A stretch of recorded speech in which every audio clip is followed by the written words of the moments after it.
ഭക്തർക്കായിട്ടുള്ള മഹാദേവ സന്ദേശം എന്താണെന്ന് നോക്കാം.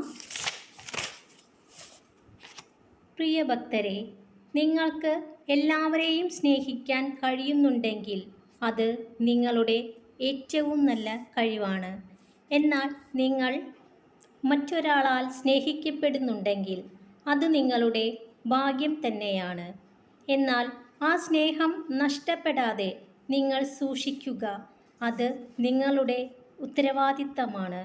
നിങ്ങൾ അത്രയും സ്നേഹിച്ചിട്ടും ഒന്ന് പിന്തിരിഞ്ഞു നോക്കാതെ യാത്ര പറഞ്ഞു പോയവർ നിങ്ങളിലേക്ക് വീണ്ടും തിരിച്ചെത്തിയെങ്കിൽ നിങ്ങളാണ് ശരിയെന്ന് കാലം അവരെ പഠിപ്പിച്ചിട്ടുണ്ടാകും. ഭക്തർ എപ്പോഴും ഈ കാര്യങ്ങൾ ഓർമ്മയിൽ സൂക്ഷിക്കുക. കഠിനാധ്വാനത്തിൽ നിന്ന് വിജയവും, അലസതയിൽ നിന്ന് പരാജയവും, അഹങ്കാരത്തിൽ നിന്ന് ബുദ്ധിമുട്ടുകളും ഉണ്ടാകുന്നു.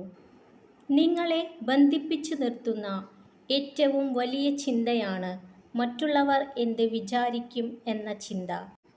അത് പൊട്ടിച്ചെറിഞ്ഞാൽ പിന്നെ നിങ്ങളെ ഒരു ശക്തിക്കും തടയാൻ സാധ്യമല്ല.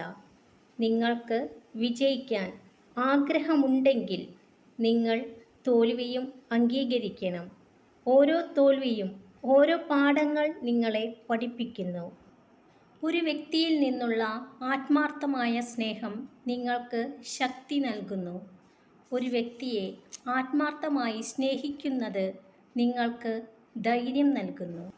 പരസ്പരം കേൾക്കാൻ ക്ഷമയും സമയവും ഉണ്ടാകുമ്പോൾ ജീവിതത്തിലെ എല്ലാ ബന്ധങ്ങളും മനോഹരമാകുന്നു. ജീവിത വിജയത്തിനായി എൻ്റെ അനുഗ്രഹം നിങ്ങളിൽ എപ്പോഴും ഉണ്ടാകും. ഓം നമഃ ശിവായ.